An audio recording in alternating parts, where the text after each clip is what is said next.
Alors, bonjour Stéphane, Bonjour Oscar, et merci de nous accorder cette petite interview. avec grand plaisir. Donc, si vous êtes ici, c'est pour qu'on vous écoute. Et donc, nous sommes toutes oui à vous écouter aujourd'hui. Écoutez, c'est avec plaisir que je vais vous raconter un peu mon parcours, sans rentrer forcément dans le détail. Voilà, j'étais jusqu'à 2020 cadre manager dans une boîte pour laquelle je faisais ce qu'on appelle du montage technique et financier d'opérations immobilières.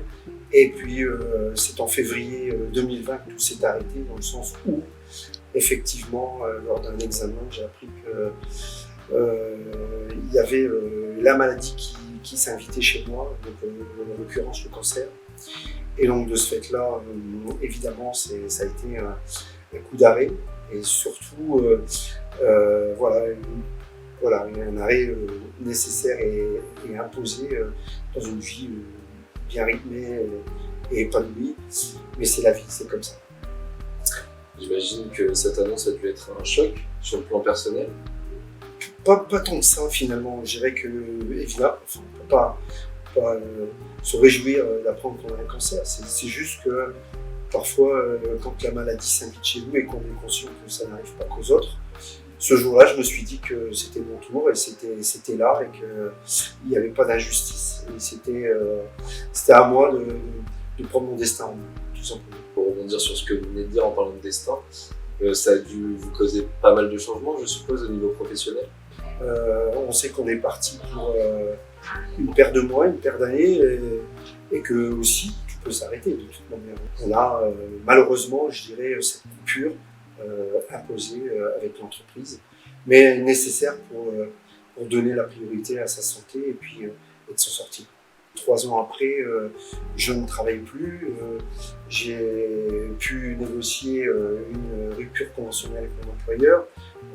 Ces 3 ans-là m'ont permis en tout cas de réfléchir sur le pourquoi j'en suis là et de redéfinir et de redonner un sens à ma vie.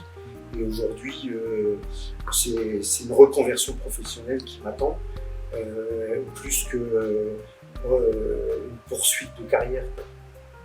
Et comment avez-vous fait la connaissance de Oser sa chance?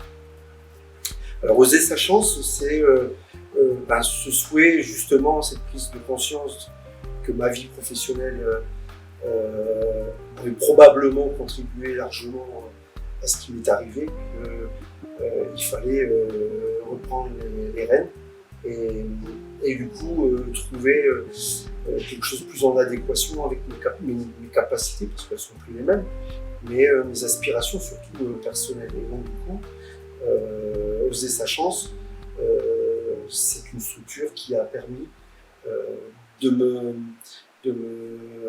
poser les bonnes questions et de m'accompagner dans un bilan de compétences pour pouvoir justement trouver ma nouvelle voie professionnelle. Donc en parlant de nouvelle voie professionnelle, vous êtes donc reconverti aujourd'hui, comme on peut le dire? Alors, pas tout à fait. Alors aujourd'hui, j'ai rencontré lors d'une conférence Carole Berthaud, qui est patiente experte. Lors de cette conférence, je me suis retrouvé et qui a su m'expliquer en quoi consistait son métier. Et en fait, tout simplement, je me suis reconnu dans ce qu'elle faisait. Et j'espère pouvoir démarrer cette formation dès octobre pour vivre ce métier, accompagner les patients. Devenir un patient expert en exactement, en cancérologie. Et parallèlement aussi avec le souhait de me former, parce que je pense que tout est lié. Ça pourrait être intéressant d'avoir cette compétence-là en plus à la sophrologie. En tout cas, pour finir donc, cette interview, est-ce que vous auriez un mot à adresser à ces personnes-là qui vivent potentiellement la même chose que vous, mais qui aujourd'hui se sentent isolées moralement et professionnellement? Je crois en fait que la maladie finalement c'est un vrai voyage, plus qu'un voyage initiatique, c'est un voyage dans lequel on va vers nous-mêmes. Et moi en tous les cas, ça m'a permis de savoir davantage qui j'étais, ce que je voulais,